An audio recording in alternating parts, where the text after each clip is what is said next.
kita dari sejak mungkin 2 minggu ini setelah pemberangkatan yang masuk Madinah, itu pertama kan laporan terkait terpisahnya anggota keluarga, baik secara viral di media sosial maupun juga komplain langsung para jemaah kepada beberapa, misalkan di sini punya perwakilan anggota DPR-nya.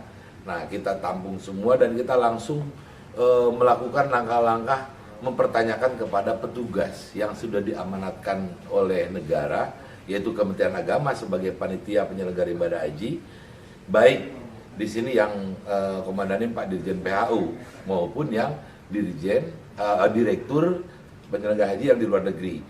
Kita tanya, setiap ada problem langsung kita tanya, ini kenapa bisa terjadi seperti ini? Akhirnya muncullah beberapa hal yang perlu kita evaluasi.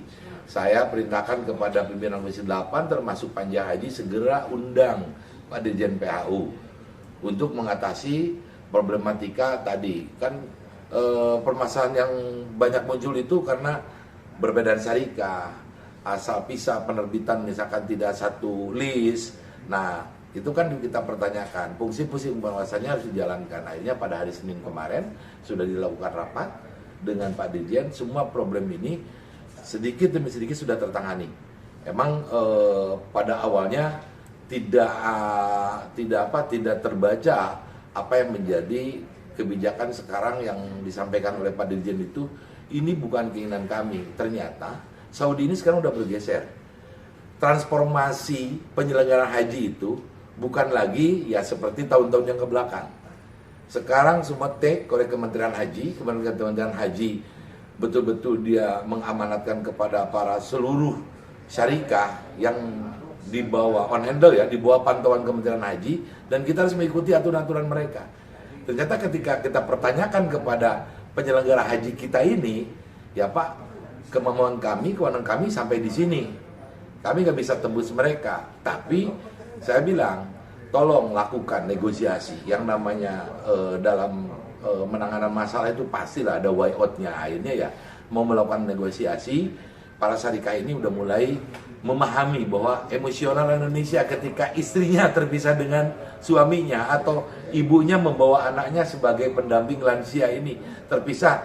Nah, itu kan hal yang sangat irasional. Di sini disiapkan untuk mendampingi ibunya, tiba-tiba terpisah hotelnya. Makanya ini yang kita laksanakan sebagai tim pengawas. Apapun, walaupun ini bukan sebetulnya hasil keputusan-keputusan Panja, ini yang namanya curhatan atau yang namanya misalkan keluhan itu ya saya sampaikan kepada seluruh petugas haji kita, terutama di bawah komandan Pak Dirjen PHU, layani, berkhidmat untuk jamaah. Saya bilang niati ibadah semuanya ini, karena kalau petugasnya di sinilah letak pengabdiannya itu, letak ibadahnya itu bagaimana bisa membuktikan ada masalah tangani, ada masalah tangani.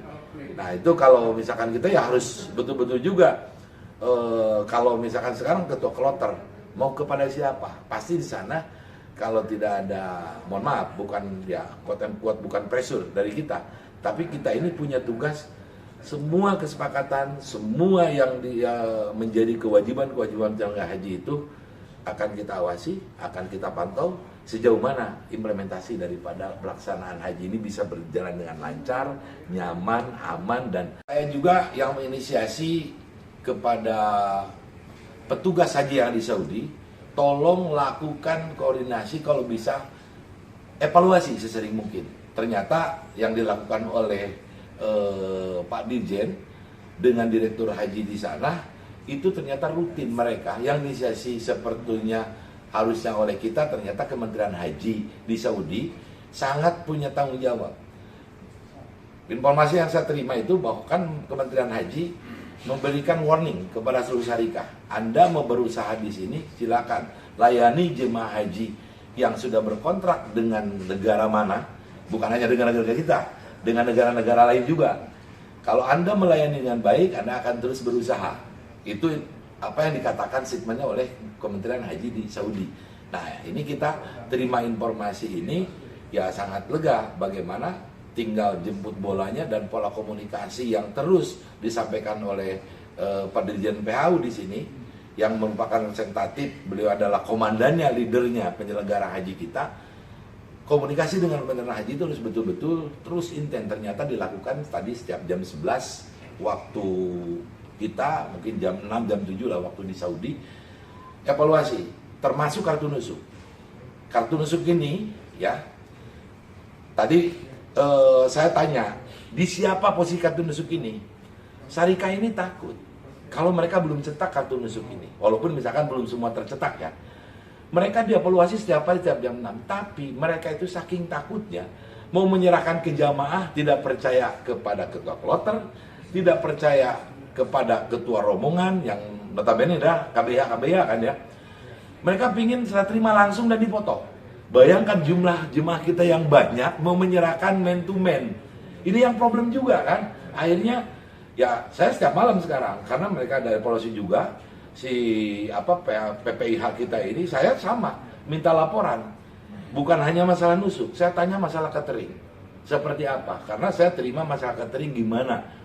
Ya, kita harus ada fungsi pengawasan DPR juga, tanya jemaah kita di sana, gimana catering, sesuai nggak dengan yang dijanjikan. Hotel juga, bukan tidak ada masalah. Ya, seperti saya menemukan dan informasi dari jemaah saya dari Dapil misalkan. Hotel yang disiapkan ini punya lift 6. Lift yang beroperasinya hanya 3. Jemaah dalam satu hotel itu 2.000, bayangkan.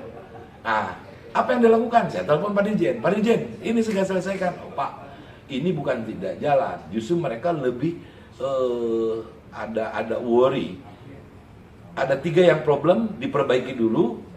Ketika mau perbaikan, ternyata kebijakan orang sekarang masuk ke Saudi itu susah. Si teknisi ini aja, padahal orang mukimin di sana gak punya tasreh masuk ke Mekah. Si teknisi ini gak bisa masuk. Ini ada keterlambatan hampir seminggu. Ini memperbaiki lift saja itu. Tapi sekarang ya, karena tadi pola komunikasi kami sebagai pengawas, terus Pak Dirjen juga tidak menutup komunikasi, terus merespon semua keluhan ini, dan inilah perjalanan yang harus dilakukan oleh kami sebagai tim pengawas. Dan sekarang permasalahan itu tertangani, muncul lagi. Mas saya bilang tadi, saya itu 24 jam mungkin ketika pas buka handphone, ini rumah nomor sekian, kok makannya telat datang. Ketika kita sudah berangkat ke masjid, makanan baru datang. Oke, perbaiki sistem pendistribusian. Nah, itu kan harus disampaikan. Walaupun ya kami juga nggak tahu sistem kontrol yang kita akan, bukan hanya Pak Dirjen PAU, sistem pengawasan yang dilakukan oleh Kementerian Agama sendiri untuk setiap internalnya seperti apa, kita akan mencocokkan pengawasan kita ini.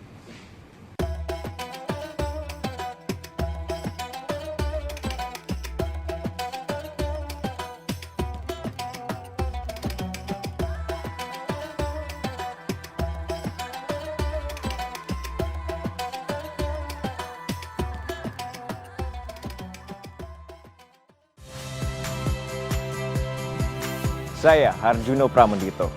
Saksikan program-program Kompas TV melalui siaran digital, pay TV, dan media streaming lainnya. Kompas TV, independen, terpercaya.